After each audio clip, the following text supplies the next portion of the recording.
So I want to sort of switch gears here and talk about biogas, which is what we'd like to call factory farm gas, as it's more appropriately called. It's been presented as a green solution to the problems brought on by industrial agriculture.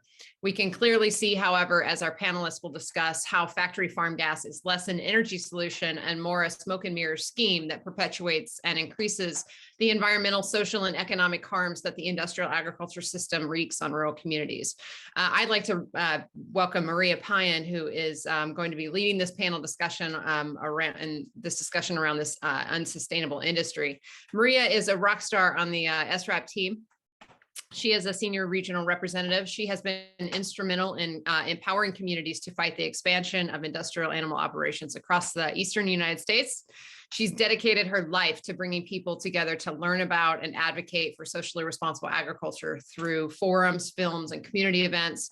She strives to keep independent farmers viable and preserving our natural resources and rural heritage for future generations. In addition to her work with SRAP, she is also executive director and a founding member of Peach Bottom Concerned Citizens Group. She's also helped to build numerous coalitions throughout the Eastern Shore. She is amazing. We're so lucky to have her. And so I will pass this over to Maria and to her wonderful guest today.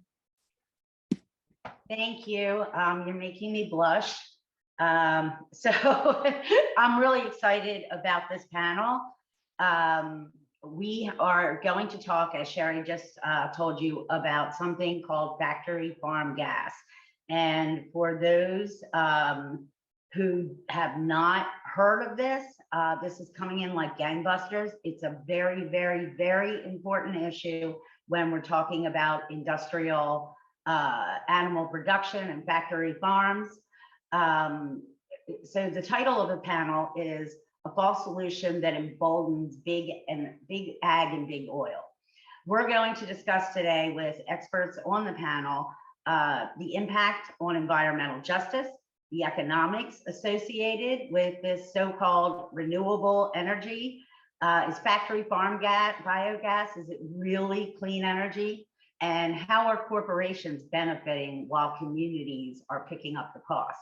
So we're going to look at those questions. And I also want to bring up one more question in here, because the White House had released recently its methane emissions reduction action plan, which was a huge disappointment to me personally. I don't think that methane emissions are helpful when we're talking about trying to address climate change. We need to stop and shift away from gas infrastructure. So I'm just going to add that before we dive in. We have some speakers today, some allies and friends, and our first is Brent Newell, who is with the Food Project Senior Attorney at Public Justice. We also have Tyler Lobdell, who is a staff attorney at Food and Water Watch and Food and Water Action. And we have Charito, Calvachi-Mateyko, who wears many hats. One is a coordinator today with the Delaware Civil Rights Coalition. So with that, we're going to dive right into it. Brent, I know that you have a short PowerPoint that you want to go through. And if you could just tell us a little bit about your work and give us an overview on what biogas is, how it's being classified as renewable energy. Is this sustainable? Well, thank you, Maria, and thank you to all the folks at SRAP for all the work that you all are doing. It's a privilege to be here. I'm Brent Newell. I'm a senior attorney at Public Justice. I'm with the Food Project, and we work on dismantling the corporate controlled industrial ag system. And we also work on supporting the positive alternative to that system, pasture-based, renewable, regenerative agriculture. So I've just got some pictures that I want to show you, because I'd like to explain a little bit about what factory farm gas is and how it's being greenwashed. So here we go. All right, so you should see a little piece of artwork here that sort of describes what factory farm gas is. And it's the process of capturing methane that's being emitted from liquefied manure. And something that's happened over the last 30 or so years is this massive transition from pasture-based agriculture to intensive factory farm confinement systems. And they manage manure in a liquefied state, especially hog and dairy facilities. Once you liquefy the manure, there's massive amounts of methane. If the cow is just out on the pasture and dropped a patty on the grass, you don't get methane. Factory farm gas came around as a false solution to this methane problem. And what happens is methane gets captured, it's either burned on site, as this picture shows, or it's cleaned up and injected into pipelines. And then it's used like natural gas would be used, like fracked fossil fuel gas would be used. Now then, when, there's a couple of things missing from this picture that I want to emphasize. When it's burned, it emits the same kind of pollutants that fossil frack gas emits. And inevitably it's burned for energy. So, it's not part of that clean energy solution that we need for our future, for stabilizing the climate. Also, all the manure that leaves the digester, you still have to deal with that. And the nitrogen doesn't go away. So you still have groundwater impacts. You still have surface water impacts from nitrogen. You have massive nitrous oxide emissions, which is a very powerful climate pollutant. And it offsets any benefit that you get from capturing the methane in the first place. So this false solution, it's dirty energy. It's polluting communities, polluting rural communities, and wherever it's burned, it's also polluting those communities as well. Now, there is let's see here. Oh wait, nope, there we go. All right, so who is pushing factory farm gas? It's fossil fuel companies that sell fossil fuels and want to maintain their market are using factory farm gas as a greenwashing technique. They'll blend just a small percentage of their overall delivery in pipelines, with factory farm gas. Most of it's still fossil fuel gas anyway, right? But this is SoCal Gas, Southern California Gas Company. They are trying to paint their operation as being environmentally friendly. But really, they're still selling fossil fuel gas. And what we need in order to stabilize our climate is true renewable energy, solar, wind. We don't need to continue to burn fossil fuel gas. So when you hear, a company like SoCal Gas trying to perpetuate this false solution, this dirty energy, it's greenwashing. And so, I'll pause there, turn it over to Tyler, and I'm going to come back to some of the issues around burning it and pollution trading a little bit. So thank you for that, Brent. That's very helpful. Tyler, we have been working here with communities in Delmarva on proposed projects. They're coming in like gangbusters. Can you give us a brief overview of the projects here on the Eastern Shore we're working on, and basically how the industry has been using the PR to market them? Sure. Thanks so much, Maria. And I'll just echo Brent's sentiment. Honored to be here, and thanks so much for SRAP for putting this together. So Tyler Lobdell, I'm a staff attorney with Food and Water Watch and Food and Water Action, and my practice area is focused on factory farming. And under that umbrella, we try to identify and combat places where the factory farm system is being propped up or being subsidized, right? And so factory farm gas is sort of like the biggest emerging threat on our radar with respect to that dynamic, like these systems that our policymakers have put into place to allow this unsustainable sort of faulty system to proliferate. So as Maria mentioned, and I will just flag something that's interesting and I think shows the inertia or momentum behind anaerobic digester buildouts to make factory farm gas, and that is the two projects I'm about to talk about actually don't deal with the liquefied manure like Brent was just talking about, because they're in the Delmarva and we're talking about the poultry industry. Poultry waste is especially inappropriate for digestion. Even so, these projects are going forward because they see the dollar signs coming out of policies that are being put in place, right? So even in a more complicated, difficult waste stream, you still have this development going on to prop up the factory farm system. So that there's about 4 or 5 projects in the Delmarva that we know of that we're tracking, 2 of which we're thoroughly engaged with. The first is a facility that's being proposed by Bioenergy Development Group, or Bioenergy DevCo, near Seaford, Sussex County. And then the second is a facility proposed by Clean Bay Renewables, also in Sussex County, but in Georgetown. The 2 plants are slightly different, but both are set up to receive waste from the poultry industry. So the Bioenergy DevCo plant has contracts with Purdue and is seeking contracts with all the other integrators to take their processing sludge and use that to run their digesters. Clean Bay appears to be much more focused on using poultry litter, hatchery waste, things like that, to run their digesters. And then to also highlight, another, what appears to be a distinct feature between these 2 projects is the Bioenergy DevCo project is exactly what Brent described. Their goal is to ultimately produce this refined factory farm gas injected into Chesapeake Utilities' pipeline grid for consumers to burn. The other project is proposing to burn the unrefined biogas on site in dirty generators to create electricity, to then feed that into the electricity grid with another utility.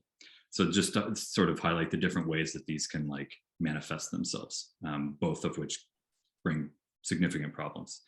So Maria asked about sort of how are these projects being pitched? And we definitely don't have time to dismantle the 4 things I'm about to say, but I'll put them out there and I'll do my best to quickly say why they are bogus PR stunts. So the first is that these facilities are out to help small farmers, right? We came across this a lot with Bioenergy Development Group. Our facility is going to take waste from the farmers and we're going to help farmers manage their waste. Well, it turns out when they were forced to give actual details about their projects, that they're actually going to reduce the amount of waste they're taking from farmers to exclusively shift their operation over to this processing sludge from the slaughter plants, right? So they just blatantly lied to the community to get buy-in. The second is that this is going to help solve the industry's waste problem, right? This is the solution to the fact that factory farms make way more waste than can be sustainably managed. Also completely bogus because anaerobic digesters really, like Brent was describing, really have nothing to do with responsibly managing the waste. Their function is to generate combustible gas that they can sell, right? Managing the waste is not part of the scheme, yet that's how they want to talk about it. They want people to think that the waste goes into the digester and then magically dissipates into flowers and rainbows and everybody's happy at the end of the day. Not true. We also see these companies trying to make environmental justice arguments, shockingly, frankly.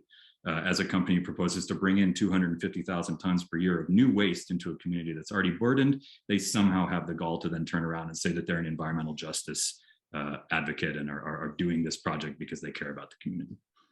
And then, Brent already talked about the false climate solution, so I won't get into that too much, but that's obviously another angle on how they pitch these projects that, we're going to replace fossil natural gas with this quote unquote RNG, which is not possible, as Brent alluded to. There's simply not the quantity. And then finally, especially in the Delmarva, there's a really big PR push by these companies to say they are the solution to cleaning up the Chesapeake Bay. They are the solution to dealing with the nutrient problems that the peninsula is dealing with. Again, a totally false narrative because digesters do not address nutrient pollution. If anything, as Brent described, they make the nutrient pollution more risky for the environment, more risky for public health. Thank you for that, Tyler. And speaking of rainbows and flowers, one of my favorite flowers is Charito, who is going to tell us a little bit about the communities closest to the DevCo bioenergy factory farm gas proposed project. How have the communities been informed? Have they been informed of this? And this proposal is going to bring, as Tyler was just saying, the poultry processing plant waste from the tri-state region, from multiple states, into Sussex County, right next to Black and brown communities that are environmental justice communities. The state is trying to, again, like Brent said, talk about benefits from the process, but is there any benefits going to the local communities where these facilities are located, Charito? Yes, thank you very much. That always happens in the last minute. Thank you. I am Charito Calvachi-Mateyko, coordinator of the Delaware Civil Rights Coalition, and I got involved in knowing more about this plan that is being proposed as chair of the Community Social Justice Subcommittee of the Delaware Hispanic Commission. And I am glad to say that the Delaware Hispanic Commission have voted to support the efforts against this plan. So I wanted to see for myself the reality that surrounded the proposed methane plan in seafood. And we now go into 44 doors of the almost 60 houses of the neighborhood very close to the proposed plant. And there was no person who had knowledge of the proposed refinery. No idea whatsoever. And I saw their Black and brown community being surprised when we mentioned the project. You know, for my brown people, this is the place they call home now. This is the place where they came to find refuge from the devastation American companies have done in their beautiful and fruitful land back in their countries of origin. But I can see how they are surprised in how this industrial pollution will be involving their home. For these brown and impoverished communities and Black communities. So the agro-industrial biogas, renamed renewable energy, is like separate but equal education of the Old South. Anti-diversionary wars to work around the real violence they inflict. This is about the billion-dollar war games that agro-industrial systems are playing in a desperate last-minute effort to survive the carbon crisis, the climate crisis they are massively responsible for. They already own us billions in damages from droughts and wildfires and storms and flooding, and are desperate to change the discussion and confuse our thinking. Look, Mother Nature does not speak English, Spanish, or any human language. So the word game just does not work in reality. Mother Nature just does the physics. If you are burning, combusting your end product, you are generating carbon and adding to the crisis of climate change. And we need to stop doing it. War games don't matter, only the physics do. And we need to stop burning gas. We need to decarbonize, just like we have to do when we desegregate schools. And like separate by equal schools was about racism, this plan, they want to burn gas as renewable energy, in quote, is full of racism.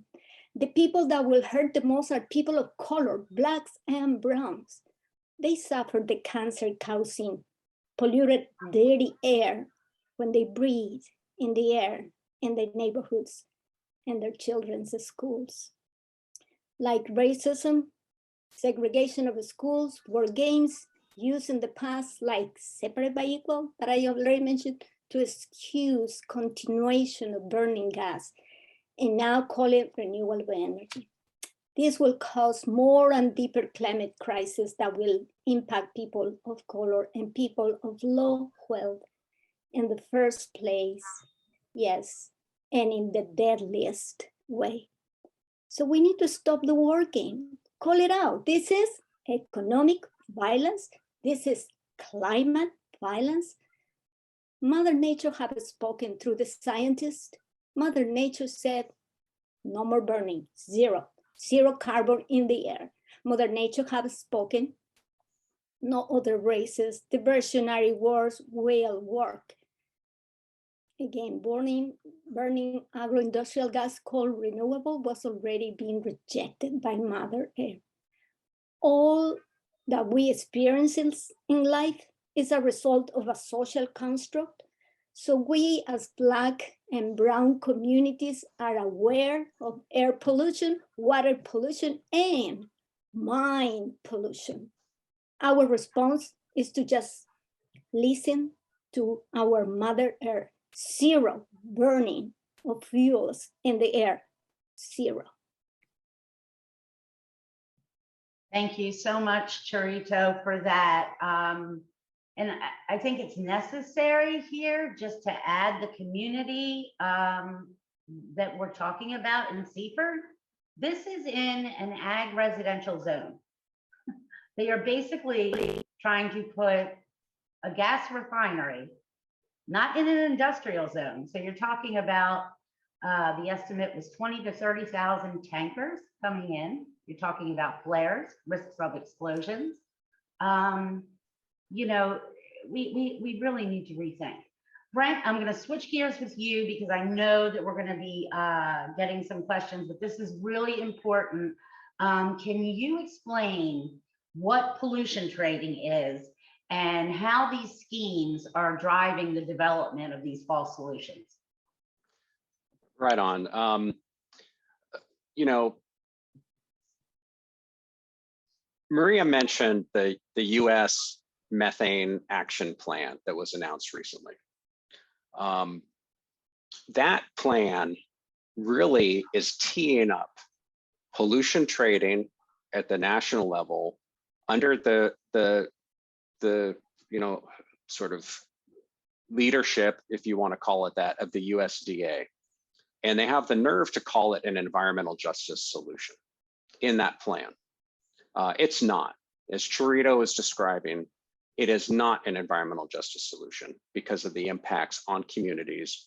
Often communities near factory farm gas facilities are communities of color.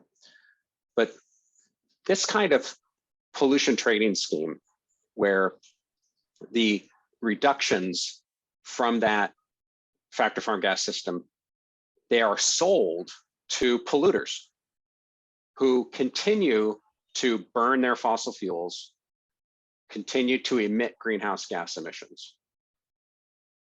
Now, I'm going to share a couple images here that help to kind of unpack this environmental injustice. So you see my friend cap and trade here. There's no mistake, and I intentionally use this to describe pollution trading schemes, because the captain is an old white man in a position of power. And pollution trading scheme is a policy mechanism that perpetuates the extraction and exploitation of communities of color. You know, this system of capitalism that we have that relies on, you know, principles of white supremacy. Now, what happens here, right? Oops. Polluters buy the reductions claimed by the factory farm gas system, and they keep polluting.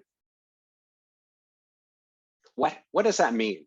Well, Charito described what it means for communities near the factory farm gas systems. This is what it looks like for communities that are near the polluters that buy those credits. This is California data, and it shows that the facilities that buy these credits are overwhelmingly in communities of color. And the more facilities that are in a particular community, the higher the percentage of communities of color. Now, this is the trading scheme where the credits are sold to major factories and refineries and cement plants and so on. The same pattern of discrimination occurs when the credits and the trading is sold as under a fuel trading system, where transportation fuels are regulated in the same way. So imagine an overall marketplace, and the government wants to have a total level of emissions and reduce it, and they let these people trade and they let, Wall Street, traders trade and everybody makes money, except the communities on either end of the transaction. They're getting the pollution. And the factories that buy the credits, they just keep emitting their greenhouse gases and their toxic and criteria pollutant emissions along with that. So communities are losing on both sides of the transaction here. And I want to use an example now with the factory farm gas system to perfectly describe how this is happening. So you see a really kind of messy looking spreadsheet here that I made. What it does is it takes the data from one digester project that, as Tyler described, burns the gas on site and makes electricity. That electricity goes into the grid and it is traded to a fuel producer under the guise that it's electricity for electric cars. All right. So that facility, you see, I got my little blue arrow here now, but that facility is emitting thousands of tons of air pollution into the air in a community of color, making the air quality worse. If you take 25 of that same kind of facility and add up all the pollution, you get more pollution than a power plant permitted in the same air basin. All right. So 25 of these things put out more pollution than a power plant burning natural gas. All right, now hold on to your seat now. Okay, I got another blue arrow here. The problem with this system is that those 25 digesters are only generating 4% of the electricity that power plant is generating. Okay, so they're polluting the heck out of the community. They're putting barely any electricity into the grid, and it's being used by the producers of transportation fuel to keep generating diesel and other fuels that are being burned and are wrecking our climate. Okay, false solution, dirty energy, right? But now imagine the pollution trading scheme here, where these digesters are selling their credits to the power plant so that the power plant can create a fiction that it is not polluting our climate. The reality here is that the digesters and the power plant are in the same place. They're on the same air basin, they're in the same state, they're on the same planet, and they're both emitting all their pollution. Okay, so this pollution trading scheme doesn't work for anybody. It doesn't work for the planet either. So again, you have this fiction of climate solution combined with greenwashing and racially discriminatory pollution trading schemes where cap and trade is being pitched by our government to allow this system of racism and exploitation to continue. Thank you for that. Very well done, Tyler. I mean, Brent, excuse me, Tyler. I'm getting ahead of myself.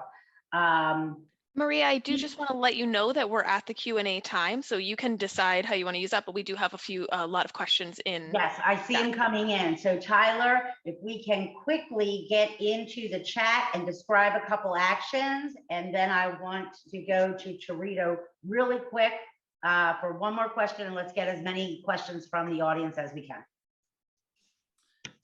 Yeah, for sure, Maria. So Maria was going to ask me to just give some action points for folks specifically for our campaign work in Maryland and Delaware. And so I'm just going to sort of bombard the chat here with some links for organizational and individual sign-on letters, a letter to Governor Carney in Delaware, calling on him to oppose these biogas projects.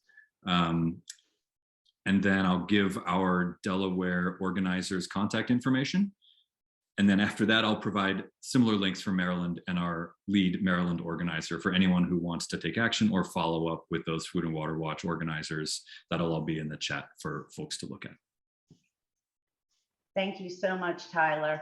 And we're going to go quickly just to Charito, if we can sum it up in 2 minutes so we can get questions.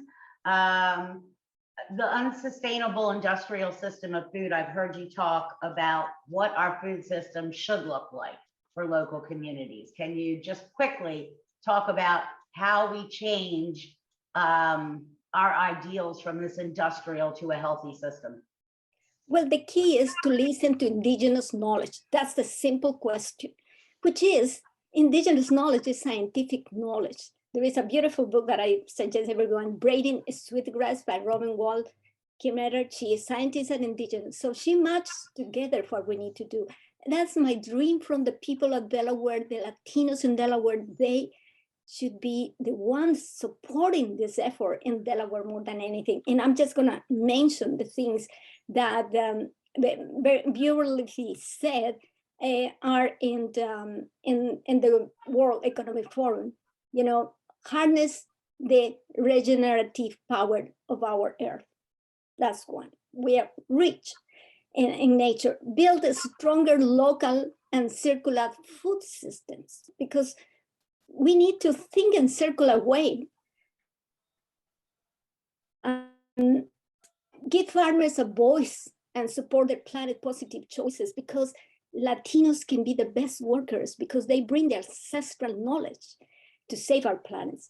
We need to move from low cost to true cost, because we are not putting all the cost of health, unhealthy diets, the cost of land degradation and biodiversity loss. We are not counting that. So we need to move to a true cost and foster radical collaboration. We really need to have farmers, consumers, funders, governments, business, and NGOs together working towards a food system that not only feed us, but also celebrates life, one that nurtures people, adds color and flavor to our plates and palates, and most importantly, ensures a future for ourselves and this planet.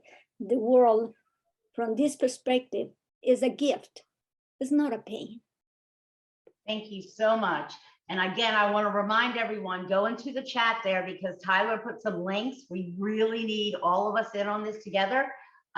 We have some questions. Jay, did you want to give them, or you want me to go through? I see we have a hand up too. Yeah, I'm happy to go through because I do have them in order. I think the hand up is actually number 4 in line. So the first question, Tyler may have already answered, but maybe there's someone else that wants to answer, comes from Peg, who says, what type of action can a group take on this issue? How realistic is policy change to prohibit these digesters? Okay, who wants to take that? We're going to try to get through as many of these as we can.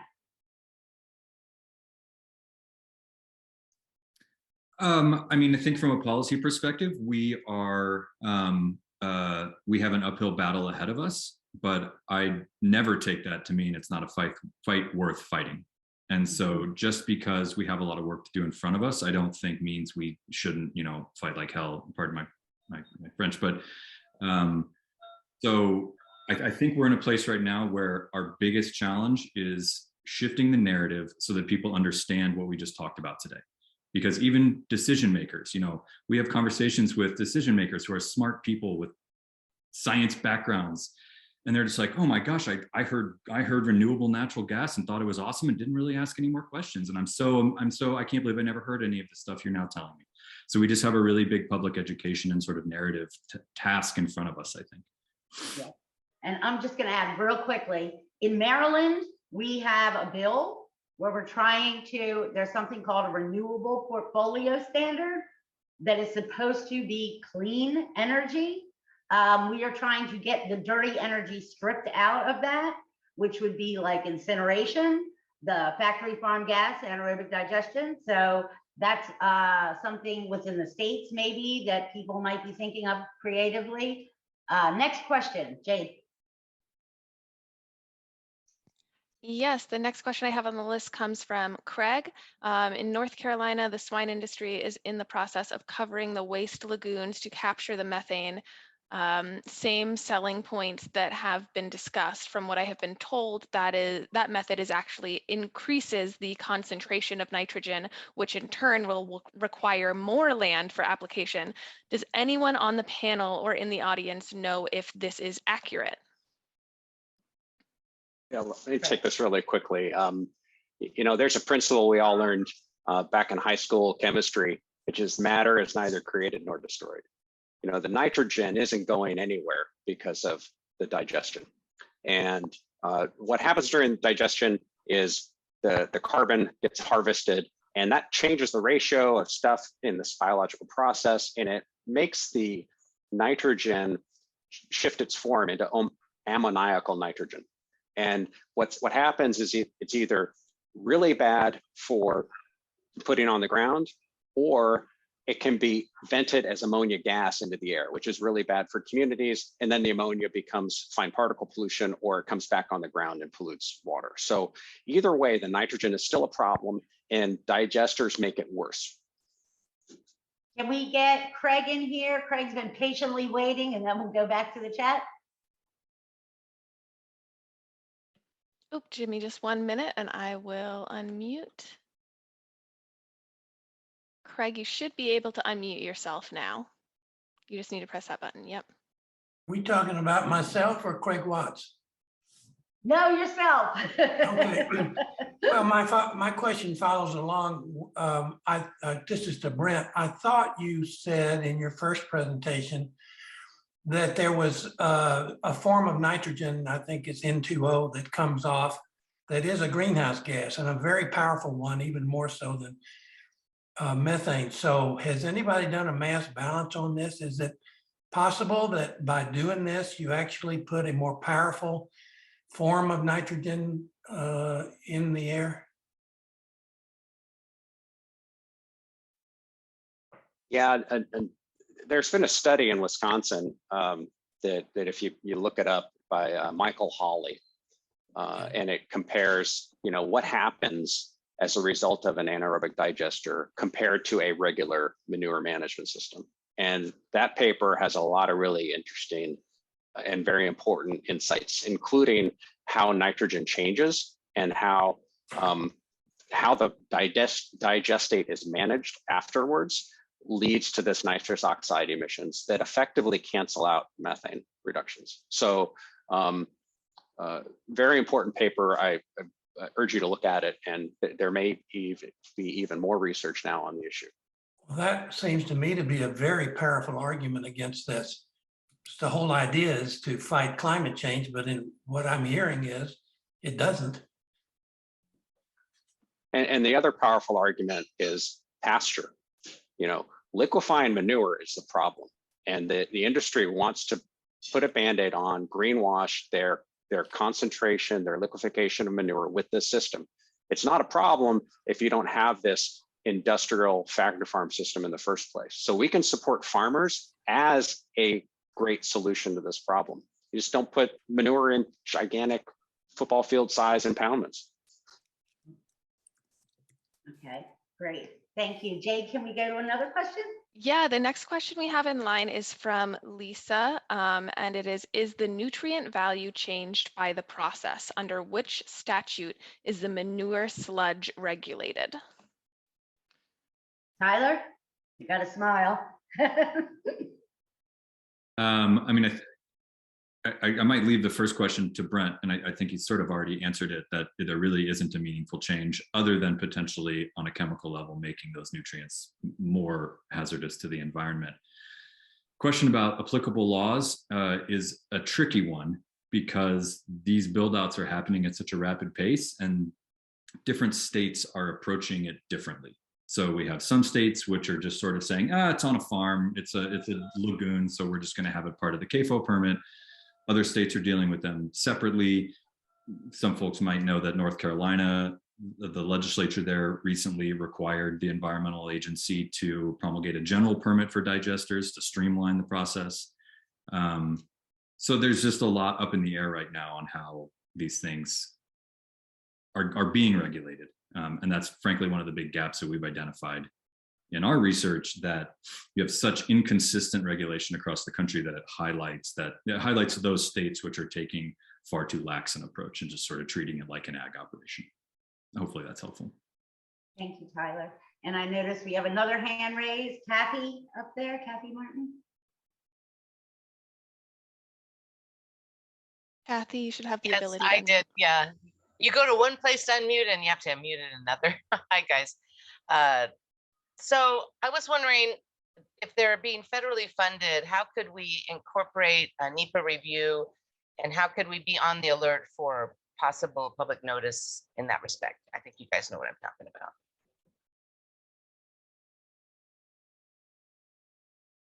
I'll just take a real quick shot at that one. You know, the USDA has proposed this climate smart agricultural program, and it's not a done deal yet. There's going to be further opportunity for the public to engage and talk about how this is a false solution, how there shouldn't be pollution trading, and so on. So it's not a done deal. There is funding happening, though, through the infrastructure bill to existing farm bill programs like the EQIP program or the conservation stewardship program to pay for generally greenhouse gas reductions in ag. So we got to watch that. We got to push back against projects that are getting this kind of funding, organized narrative shift, like Tyler said.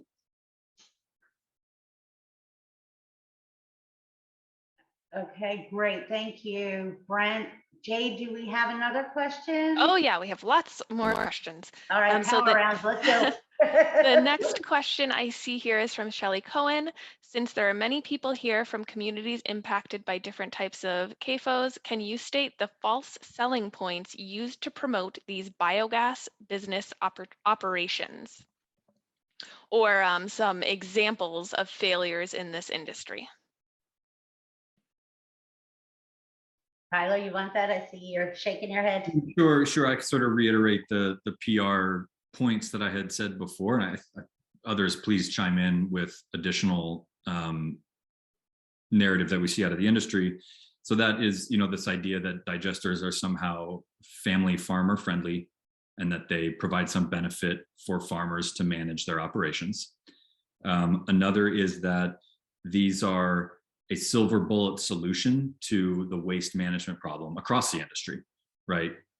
It sort of starts with the acceptance that factory farms create too much waste, and then, you know, builds this fiction that an anaerobic digester somehow alleviates that problem. And then, you know,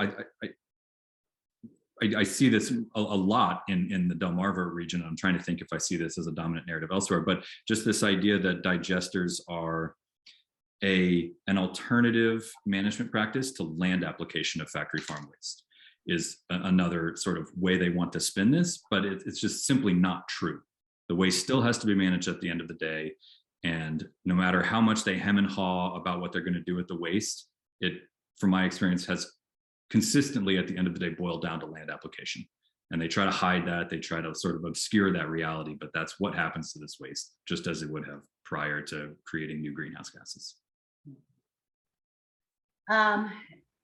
So, and just real quick on that, in our state, in where I live here on Delmarva in Delaware, 90% of our waterways are contaminated, right? And this was basically how industry tried to use clever PR to say, oh, well, now we're not going to have to land apply. We're going to take the small farmers' waste, when it was not true at all. And it's a half sentence, right? They said, oh, we're going to take and we're going to create natural gas. But they never mentioned there was going to be digestate at the end, which had to be land applied. And guess what? Not only from Delaware, now we're going to take Maryland, now we're going to take Virginia. So, you know, if we can't manage our own state's waste, why does anybody think this is a good idea? It's just, it's not. It's very simple. This is not clean energy. It's dirty energy being sold that way. Jade, do we have time?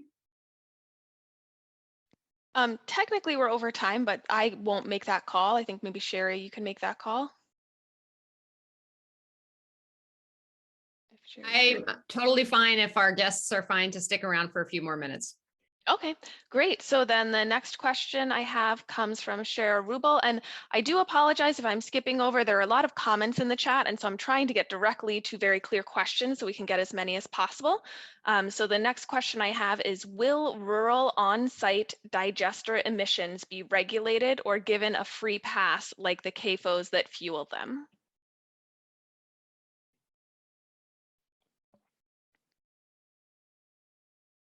I can start, but definitely chime in others. So this goes back to what I was saying about inconsistent approaches across jurisdictions, right? So for example, in, I believe it's Missouri, there are air permits issued to digesters, but there aren't elsewhere, right? And so this goes back to, I think, like the worst outcome for a regulatory framework is to think about, and when you say on-site, I assume you mean on-farm digesters, capped lagoons, things like that, to treat that as merely an adjunct to the agricultural operation, right? Like regulators have to understand and regulate these things as industrial gas production facilities, not part of a farm. And the factory farm industry and the biogas industry would very much like everyone to think of these as farm operations. Thank you for that. If we can do one final question, and what I would ask folks is, we are doing more and more on this, that we do, you know, webinars and things like that all the time. So if you would like to be included on the list, just send, you know, an email and or respond back when we send out after this, and that would be great so that we can invite you back. One more question, and I think we have to move on. Okay, the next question that I see in line is from Sophie Watterson that says, has there been a response to the petition to rescind the air consent agreement? Crickets. I think we have time for another question. Oh, wait, is that true? Should I skip to another question? He needs no response. There's been no response. No response. Real quick, Okay. one more. Okay, well, in that case, I guess we'll just go to Shelley, who raised their hand. And Shelley, you can unmute. Hi, I'm just going to like throw this out there. It's not really so much a question as like maybe you could just talk about it a little bit more. You touched base on it. Would you say and I know because I was at the hearing here locally in Sussex County when we were trying to fight this thing, but they seem to deny that this is a type of refinery. And I just like somebody to confirm that it really is. And all this pollution and everything, you know, every aspect of this should be considered like if they were refining oil someplace. And the other thing I wanted to mention is that the only reason why there was a hearing at all is because Maria fought so hard and brought it to the attention of Food and Water Watch that they were trying to evade the public, that the public was not aware of this at all. They tried to shoo this in without anybody ever knowing what they were up to. So I just for the other people in other communities, I think they need to be aware of that. And maybe you could give them some pointers on what to look for in case this is coming their way. Thank you. Thank you, Shelley, for that. We have to close it out, but what Shelley's talking about, this actually, they tried to totally avoid at county level the public process by listing this as an amendment to a composting use. We're talking about a refinery, and that's what Shelley's talking about. But the power of people came together. So I know we have to move on, but please, I'm sure we'll be sending a follow-up email after, and we would love to invite you back on to some of these and get a fact sheet out to you.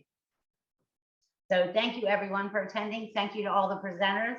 And with that, we're going to move right along. This afternoon, thank you all for sticking with us for the second panel discussion. We've heard about factory farm gas. We've learned that the story of factory farm gas standing in as an energy solution is indeed a work of fiction. We heard about how these operations perpetuate racism, discrimination, and economic and climate violence. So these digesters also don't address the impacts and in some ways exacerbate the community harms that are brought on by concentrated animal feeding operations. I want to remind you that earlier in Karen's discussion around community stories, we also were able to see and hear stories about the power of numbers. We've been encouraged to continue to work together, to collaborate, to never give up. And as Charito reminded us, which I think was beautiful the way she worded it, but listen to Indigenous voices who remind us to work with nature rather than against it. So earlier, we also had some questions around water testing. I do want to take a moment to let everybody know SRAP does have a Water Rangers program, which Karen made reference to earlier. This was designed to empower communities to protect their right to clean water and to hold industrial livestock operations accountable. This program is led by our field team Team Director and Water Rangers Director, and Golden Environmental Prize winner, who we're all very proud of, Lynn Henning. If you're interested in learning more about this program, please do get in touch with us.